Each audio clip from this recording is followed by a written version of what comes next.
Horatius, a lay made about the year of the city 360. Large percent of Clusium, by the 9 gods he swore, that the great house of Tarquin should suffer wrong no more. By the 9 gods he swore it, and named a trysting day, and bade his messengers ride forth, east and west and south and north, to summon his array. East and west and south and north the messengers ride fast, and towering town and cottage have heard the trumpets blast. Shame on the false Etruscan who lingers in his home, while Porcina of Clusium is on the march for Rome. The horsemen and the footmen are pouring in amain, from many a stately marketplace, from many a fruitful plain, from many a lonely hamlet, which hid by beech and pine, like an eagle's nest hangs on the crest of purple Apennine.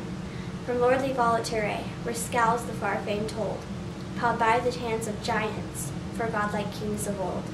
From secret Populonia, your sentinels descry Sardinia's snowy mountain tops fringing the southern sky. From the proud mart of Pise, queen of the western waves, where ride Masilia's triremes, heavy with fair-haired slaves. From where sweet Calanus wanders, through corn and vines and flowers, from where Cortana lifts to him her diadem of towers. Tall are the oaks whose acorns drop in dark Azursville. Fat are the stags that tramp the boughs of the Ciminian hill. Beyond all streams Clitumnus is to the herdsman dear. Best of all pools the fowler loves, the grateful Simian mere. But now no stroke of woodsman is heard by Azursville. No hunter tracks the stag's green path of the Ciminian hill. And watched along Clitumnus grazes the milk-white steer. Unharmed the waterfowl may dip in the Volsinian mere. And now hath every city the harvests of Horatium, this year old men shall reap. This year young boys of Umbro shall plunge the struggling sheep. And in the vats of Luna, this year the mush shall foam, round the white feet of lapping girls whose sires have marched for Rome. And now hath there be 30 prophets, the wisest in the land, who will always by Lord's Porcina both morn and evening stand. By even and morning and eve the 30 have turned the verses o'er, traced from the right on linen white by the great seers of yore. And with one voice the 30 have their glad answer given. Go forth, large Porcina, go forth, beloved of heaven. Go, and return in glory to Clusium's royal dome, and hang round Nursia's altars the golden shields of Rome. And now hath every city sent up her tale of men. The foot are 80,000, the horse are thousands 10. Before the gates of Sutrum is met the great array. A proud man was Lars Porcina upon the trysting day. For all the Etruscan armies were ranged beneath his eye, and many a banished Roman, and many a stout ally. And with a mighty following to join the muster came the Tusculan Mamilius, prince of the Latian name. But by the yellow Tiber was tumult and affright. From all the spacious Champaign to Rome and took their flight. And all around the city the throng stopped up the ways. A fearful sight it was to see through 2 long nights and days. For aged folk on crutches, and women great with child, the mothers sobbing over blood, babes that clung to them and smiled. For sick men born in litters, high on the necks of slaves, and troops of sunburned husbandmen with reaping hooks and staves. And droves of mules and asses, laden with skins of wine, and endless flocks of goats and sheep, and endless herds of kine, and endless trains of wagons that creaked beneath the weight of corn sacks and of household goods, choked every roaring gate. Now from the rock Tarpeian could the land burghers spy the line of blazing villages spread in the midnight sky. The fathers of the city, they sat all night and day, and every hour some horsemen came with tidings of dismay.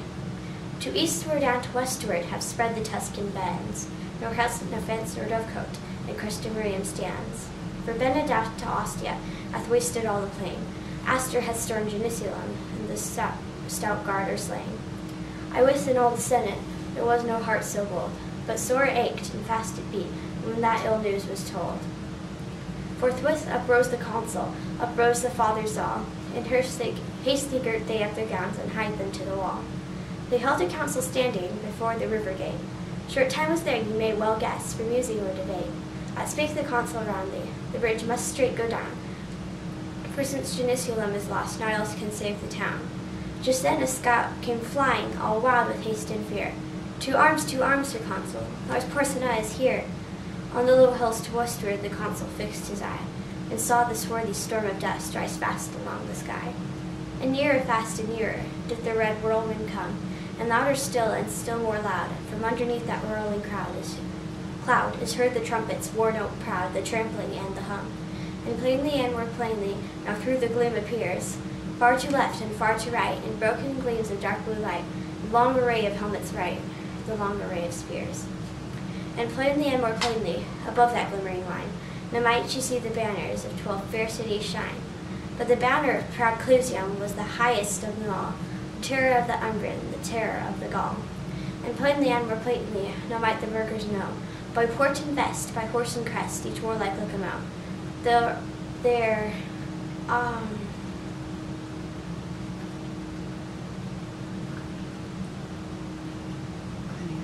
Plinius of Volsinium,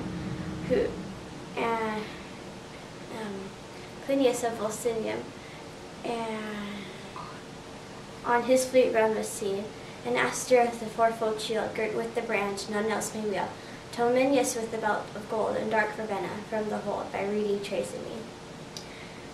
Fast by the royal standard, o'erlooking all the war, large Porcina of Clusium sat in his ivory car.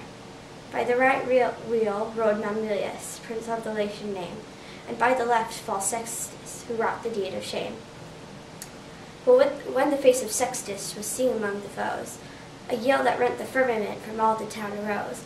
On the housetops was no woman, but spat toward him and hissed, no child but screamed out curses and shook his little fist.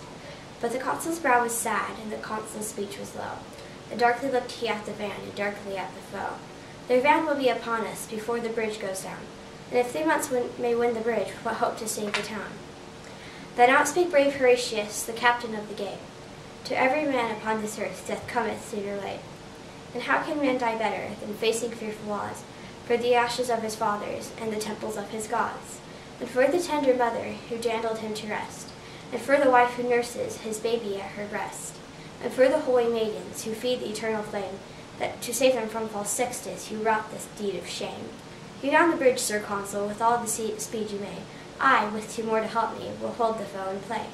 And yon straight path 1,000 may well be stopped by 3. Now who will stand on either hand and keep the bridge with me? Then out spake Spurius Lartius, a Roman broad was he. Lo, I will stand at thy right hand and keep the bridge with thee. Then out spake strong Herminius, of Titian blood was he.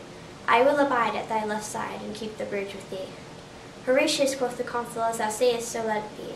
And straight against that great array forth went the dauntless 3. For Romans in Rome's quarrel spare neither land nor gold, nor son nor wife, nor limb nor life in the brave days of old. Then Roman was to Rome. What?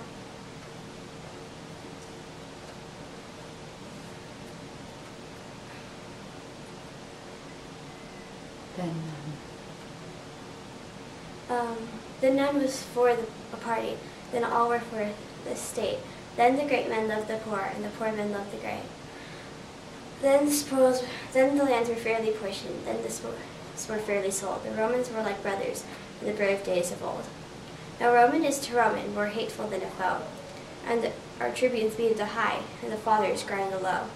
As we wax hot in faction, in battle we wax cold, wherefore men fight not as they fought in the brave days of old. Now while the 3 were tightening their harness on their backs, the consul was the foremost man to take in hand an axe, and fathers mixed with commons seized hatchet, bar, and crow, and smote upon the planks above, and loosed the props below. Meanwhile the Tuscan army, right glorious to behold, came flashing back the noonday light, rank behind rank like surges bright of a broad sea of gold. 400 trumpets sounded, a peal of warlike lead, as that great host with measured tread and spears advanced and ensigns spread, rolled slowly towards the bridge's head where stood the dauntless 3. The 3 stood calm and silent, and looked upon the foes, and a great shout of laughter from all the vanguard rose. And forth 3 chiefs came spurring, before that deep array. To earth they sprang, their swords they drew, and lifted high their shields and flew to win the narrow way. Honest of green Tifernum, lord all of the hill of vines, and Seius, whose 800 slaves sicken in Ilva's mines, and Pacis, long to Clusium, vassal in peace and war, who led to fight his Umbrian powers to that great crag were girt with towers, the fortress of Nequinum Lars, where the pale waves of Nar. Stout Horatius hurled on Honest, Lardius laid Ocnus low, right to the heart of Lausulus,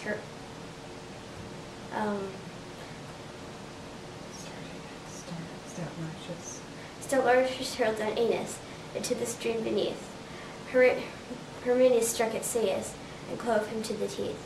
At Paige brave Horatius started one fiery thrust, and the proud Umbrian's gilded arms clashed in the bloody dust. Then Ocnus of Phalery rushed on the Roman three, and Lausulus of Urgo, the rover of the sea, and Aruns of Volsinium, who slew the great wild boar. The great wild boar who had his den amidst the reeds of Cosus fen, who wasted field and slaughtered men along Albania's shore. Herminius smote down Aruns, Lartius laid Ocnus low, right to the heart of Lausulus, Horatius sent a blow.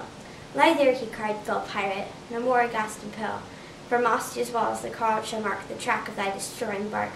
No more Campania's hind shall fly to woods and caverns when they spy thy thrice accursed stale.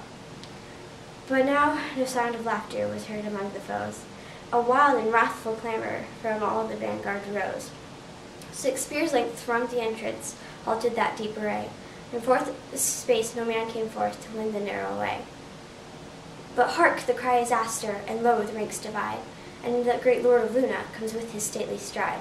Upon his ample shoulders clings loud the fourfold shield, and in his hand he shakes the brand which none but he can wield.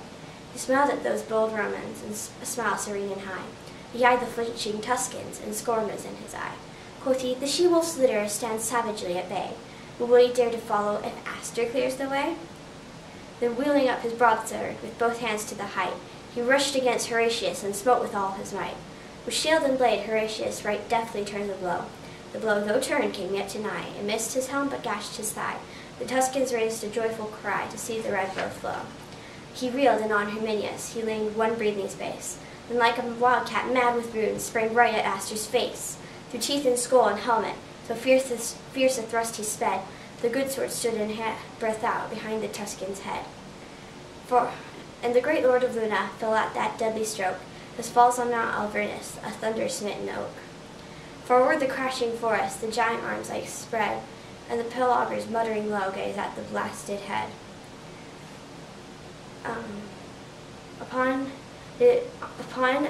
On Astur's throat Horatius right firmly pressed his heel, and thrice and 4 times tugged amain ere he wrenched out the steel. And see, he cried, the welcome, fair guest that waits you here. What noble locomo comes next to taste our Roman cheer? But at his hearty challenge a sullen murmur ran, mingled of wrath and shame and dread along that glimmering van. There lacked not men of prowess, nor men of lordly race, for all Etria's noblest were in the fatal place. But all Etria's noblest felt their hearts sink to see, on the earth the bloody corpses, in the path the dauntless 3. And from the ghastly entrance where those bold Romans stood, all shrank like boys who unaware, ranging the woods to start a hare, come to the mouth of the dark lair, where growling low a fierce old bear lies amidst bones and blood. There was none who would be foremost to lead such dire attack, but those behind cried forward, and those before cried back. And backward now and forward wavers the deep array. And on the tossing sea of steel, to and fro the standards reel, and the victorious trumpet peal dies fitfully away. But yet one man for one moment stood out before the crowd. Well known was he to all the 3, and they gave him greeting loud. Now welcome, welcome, Sextus! Now welcome to thy home! Why dost thou stay and turn away? Here lies the road to Rome. Thrice looked he at the city, thrice looked he at the dead, and thrice came on in fury, and thrice turned back in dread. And white with fear and hatred, scowled at that narrow way, where wallowing in a pool of blood the bravest Tuscans lay. But meanwhile axe and lever had manfully been plied, and now the branches tottering above the boiling tide. Come back, Horatius, loud cried the fathers all. Back, Lartius, back, Herminius, back ere the ruin fall. Back darted Spurius Lartius, Herminius darted back, and as they passed beneath their feet, they heard the timbers crack. But when they turned their faces, and on the farther shore, saw brave Horatians stand alone, they would have crossed once more. But like but with the crash like thunder fell every loosened beam, and like a dam the mighty wreck lay right athwart the stream. And a long shout of triumph rose from the walls of Rome, as to the highest turret tops was splashed the yellow foam. And like a horse unbroken, when first he feels the ray, the furious river struggled hard and tossed its tawny mane, and burst the curve and bounded, rejoicing to be free, as rolling down in fierce career, battlement and plank and pier rushed headlong to the sea. Alone stood brave Horatius, and constant still in mind, with our 30,000 foes before and the broad flood behind. Down with him, cried false Sextus, smile on his pale face. Now yield thee, cried large Porcina, now yield thee to our grace. Round turned he as not deigning those craven ranks to see. Not spake he to large Porcina, and to Sextus not spake he, but he saw in Palatinus the white porch of his home. They spake to the noble river that rolls by the towers of Rome. O Tiber, Father Tiber, to whom the Romans pray, a Roman's life, a Roman's arms take thou in charge this day. So spake he, and speaking sheathed the good sword by his side, and with his harness on his back plunged headlong in the tide. No sound of joy or sorrow was heard from either bank. Friends and foes in dumb surprise, with parted lips and straining eyes, stood gazing where he sank. And when above the surges, but they saw his crest appear, all Rome sent forth a rapturous cry, and even the ranks of Tuscany could scarce prepare to cheer.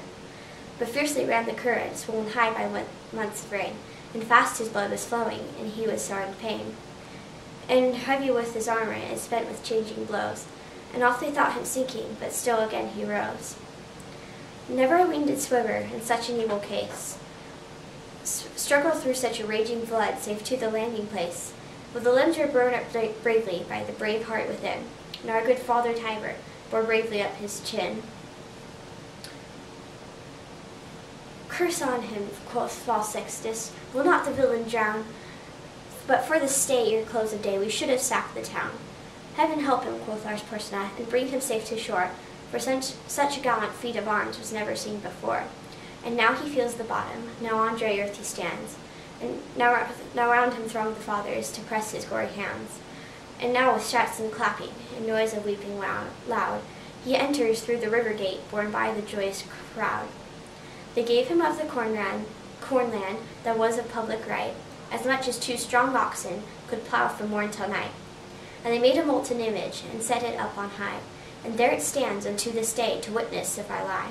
It stands in the comitium, plain for all folk to see, Horatius in his harness, halting upon one knee. And underneath is written, in letters all of gold, how valiantly he kept the bridge in the brave days of old. And still his name sounds stirring unto the men of Rome, as the trumpet blast that cries to them to charge the Volscian home. And wives still pray to Juno for boys with hearts as bold as his who kept the bridge so well in the brave days of old. And in the nights of winter, when the cold north winds blow, and the long howling of the wolves is heard amidst the snow, when round the lonely cottage roars loud the tempest in, and the good logs of Algades were louder yet within, when the oldest cask is open, and the largest lamp is lit, when the chestnuts glow in the embers, and the kid turns on the spit, when young and old encircle around the firebrand's close, when the girls are weaving baskets, and the lads are shaping bows, when the goodman mends his armor, and trims his helmet's plume, when the good white shuttle merrily goes flashing through the gloom, with weeping and with laughter still is the story told, how well Horatius kept the bridge in the brave days of old. Yay!